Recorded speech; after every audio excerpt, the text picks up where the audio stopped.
একনেকে আবারও বেড়েছে রূপপুর পারমাণবিক বিদ্যুৎ কেন্দ্রের ব্যয়। জাতীয় অর্থনৈতিক পরিষদের নির্বাহী কমিটির অষ্টম সভায় অনুমোদন হয়েছে ৪৫,১৯১ কোটি ২৭ লাখ টাকা ব্যয় ২৫টি উন্নয়ন প্রকল্প। রবিবার পরিকল্পনা মন্ত্রণালয়ের সভা শেষে সংবাদ সম্মেলনে একথা জানান পরিকল্পনা উপদেষ্টা। চলতি অর্থবছরে নতুন প্রকল্প ১৪টি, এছাড়া সংশোধিত ৬টি এবং মেয়াদ বৃদ্ধি করা ৫টি প্রকল্প অনুমোদন দেওয়া হয়। উপদেষ্টা জানান, এসব প্রকল্পে সরকারের অর্থায়ন ১০,৮৮১ কোটি ৪০ লাখ টাকা, বৈদেশিক ঋণ ৩২,০১৮ কোটি ৯ লাখ টাকা এবং সংস্থার নিজস্ব অর্থায়ন ২,২৯১ কোটি ৭৮ লাখ টাকা। এদিকে ডলারের বিপরীতে টাকার অবমূল্যায়নের প্রভাবে রূপপুর পারমাণবিক বিদ্যুৎ কেন্দ্রের ব্যয় বাড়ছে ২৫,৭৫৯ কোটি টাকা। ২০২৫ সালের ডিসেম্বরের শেষ হয়ে যাওয়ার কথা ছিল, কাজেই আমাদের আর অনুমোদনের দরকার ছিল না, কিন্তু অনুমোদনের জন্য এসেছে। তার কারণ হলো তাদের আরেকটু বিলম্বিত হয়েছে। তারা আরও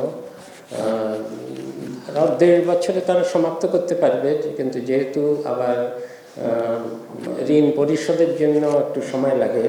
রাশিয়াতে রাশিয়াতে ঋণ পরিশোধ করতে গেলে কিছু ঝামেলা আছে। এত গুণ বেড়ে গেছে এটা টাকায়, ডলারে এটা আগের মতোই, এক্স্যাক্টলি আগের মতোই আছে। বরং ডলারের হিসাবে তখনকার শুরু থেকে এখন পর্যন্ত যা, তাতে মনে হবে যে ডলারের তো হিসাব করলে দাম আরও বৃদ্ধি পাবে, তা না। আমরা তো মাঝে মাঝে আবার পরিশোধ করেছি, কাজে পরিশোধও তো ডলারে করেছি। সেগুলো মিলিয়েই যখন পরিশোধ করেছি তখনকার ডলারে টাকার মূল্যে সেভাবে করেছি, কাজেই সেটা হিসাব করেই এই টাকার মূল্যটা করা হয়েছে। ভবিষ্যৎ হোক নিরাপদ, বিনিয়োগ হোক বিশ্বস্ত, আর আমার পছন্দ সল্ট বে। ওয়েলকাম টু সল্ট বে। এ সময় পরিকল্পনা উপদেষ্টা জানান, অন্তর্বর্তী সরকার খুব বেশি নতুন প্রকল্প নেয়নি। নির্ধারিত সময়ে প্রকল্প বাস্তবায়ন না হলে অর্থায়ন বন্ধ করা হবে বলেও হুঁশিয়ারি দেন তিনি। বেশি প্রকল্প দ্রুত বাস্তবায়ন করতে পারে তাদের, যেহেতু তাদের এডিপির এখনও অনেক বাকি আছে, কাজে তাদেরকেই বেশি বরাদ্দ দেওয়া হয়।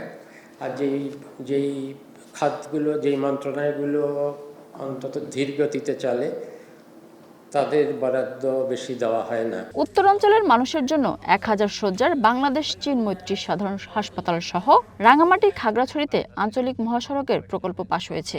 এছাড়াও পাশ হয়েছে পানি সম্পদ মন্ত্রণালয়ের ৬টি প্রকল্প।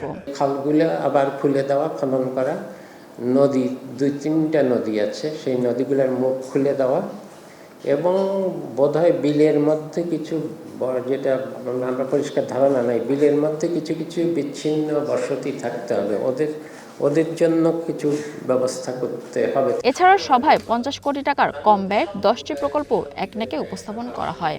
আর কিছু প্রকল্প আছে, এগুলো ধারাবাঁধা দেখলে। মিনা ফেরদাউস, ওয়ান নিউজ, ঢাকা।